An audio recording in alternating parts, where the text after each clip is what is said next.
প্রথমেই বলি বন্ধুরা, দুদিন আগে ওর বার্থডে ছিল, তো বার্থডের ভিডিওটা তোমাদের সাথে শেয়ার করা হয়নি, একটু লেট হয়ে গেল। প্রথমেই চলে গেলাম মিয়ামরে, গিয়ে একটা কেক নিয়ে নিজের পছন্দ মতো নাম লিখে নিলাম। তারপর বন্ধুরা কেক নিয়ে চলে গেছিলাম বাজারে। বাজার থেকে বাড়ি এসে দেখো রান্না বসিয়ে দিয়েছি।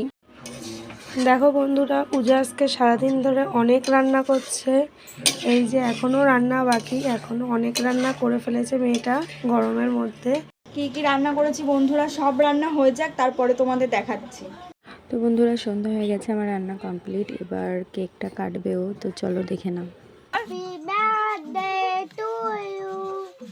Happy birthday to you. তো বন্ধুরা প্রথমে কেক কেটেও আমাকে খাইয়ে দিয়েছিল, কিন্তু সেই ভিডিওটা আমি করতে পারিনি, যেহেতু আমার হাতে ফোন ছিল, ভিডিও করছিলাম।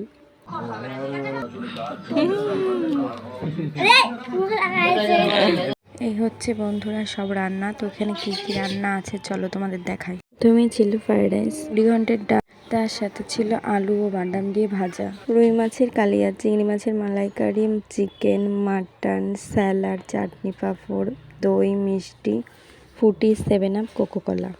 তারপর আমাকে আর রিকে আবারও খাইয়ে দিল। দেখো, শুধু কিন্তু একা খাইনি, সাথে আমরাও কিন্তু খেয়েছি। বলো রান্নাটা কেমন হয়েছে বলো। রান্না ভালো লাগছে।